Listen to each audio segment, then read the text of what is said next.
पुराणों में कई जगह लिखा है कि यदि कोई अमुक स्थान पे शरीर छोड़ गया या मंदिर में शरीर छोड़ गया या उसने ये कर्म हो गया तो इतने लाख साल तक या इतने करोड़ साल तक वो वैकुंठ में जाएगा। इसका क्या मतलब हुआ? फिर उसका जन्म होगा। तो वैकुंठ में जाने के बाद भी वापस आ गया। और जबकि भगवान कहते हैं गत्वा न निवर्तन्ते तद्धाम परमम, मेरे परम धाम में जाकर जीव वापस लौटता नहीं। और पुराणों में कई कथाएं ऐसी आई, कई नहीं शायद हजारों कथाएं ऐसी भी हैं पुराणों में, और जहां लिखा हुआ है इतने करोड़ साल तक या इतने युग तक या इतने कल्प तक, ये भी लिखा हुआ है, या इतने मनवंतरों तक वो वैकुंठ जाएगा, फिर वापस लौट के आना पड़ेगा, फिर जन्म होगा। तो ये बात और वो बात जरा मेल दिखा रही है। आया है इसकी भी व्याख्या आई है शास्त्रों में। ये जो ब्रह्मांड है, ठाकुर जी के दो प्रकार के धाम है। धाम तो एक ही है, लेकिन एक है जो परम व्योम में है। परम व्योम में माने जैसे कहा ना, पादवस्य विश्वाभूतानि त्रिपादस्य अमृतम दिव्य, तो यानी एक पाद में सारा ही संसार है और त्रिपाद विभूति में ठाकुर जी का परम व्योम है।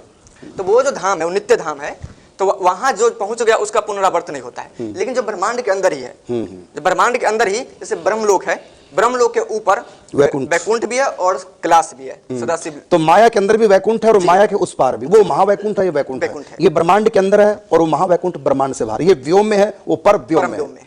तो वैकुंठ दो हुए। जी जी। तो प्रत्येक ब्रह्मांड के अंदर एक एक वैकुंठ होता है। ऐसे ऐसे अनंत अनंत वैकुंठ है।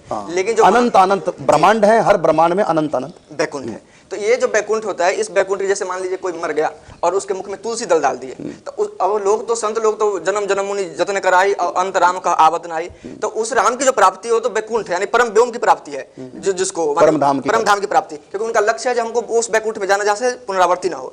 लेकिन हम ऐसा भी देखते हैं जो कोई मर गया और उसके मुख में तुलसी दल डाल दिए और शास्त्रों में लिखा गया उसको वैकुंठ मिलता है। मरते समय मुख में तुलसी दल है तो उसको वैकुंठ मिलेगा। फिर हम भजन पूजा पाठ क्यों करें? बस तुलसी का वो रखें, जेब में डालते और जब मर और एक मुख में रखे हमेशा, और बीमार व्यक्ति के मुख में रखे, तो क्यों भजन करें जिंदगी भर? वैकुंठ मिल ही जाएगा। फिर क्या हुआ उसका? हाँ जी, तो वही है। तो वो जन्म जन्म मुनि जतन कराई अंत राम का आवत नाई, तो वो किस वैकुंठ के बारे में कहा गया? जो परम व्योम है। हाँ। और ये जो मर के भी किसी को तुलसी दल गंगा जल डाल देते हैं, ये माया के अंदर ही जो वैकुंठ है, इसकी प्राप्ति होती है। तो आपको कई बार मैं नक्शा दिखा चुका हूं।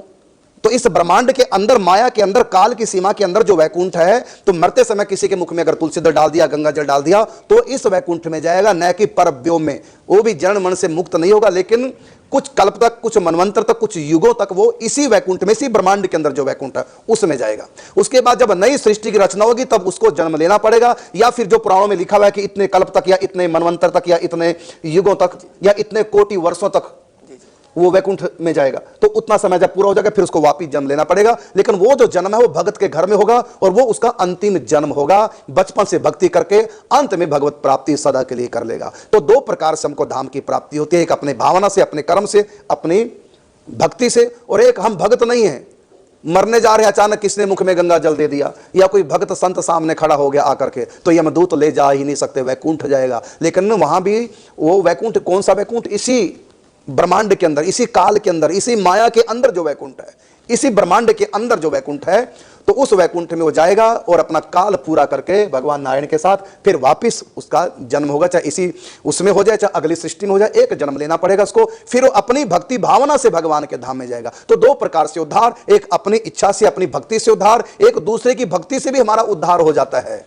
जैसे हमने एकादशी कर दी, 26 एकादशी को दान कर दिया मरने वाले के लिए, सिर छूट गया उसका, वो वैकुंठ जाएगा। अब वो तो कभी एकादशी करता नहीं था, तो नास्तिक था, लेकिन वो दूसरे व्यक्ति की भक्ति भाव के कारण से वैकुंठ गया। तो जो दूसरे के निमित्त से जो जिनका उद्धार होता है वो इसी ब्रह्मांड के अंदर वैकुंठ में जाते हैं और बाद में उनका एक जन्म होगा और वो जन्म में स्वयं भक्ति करके भगवान की प्राप्ति सदा के लिए कर जाते हैं। लेकिन उनका जन्म, तो उनको टेम्परेरी मोक्ष मिलता है।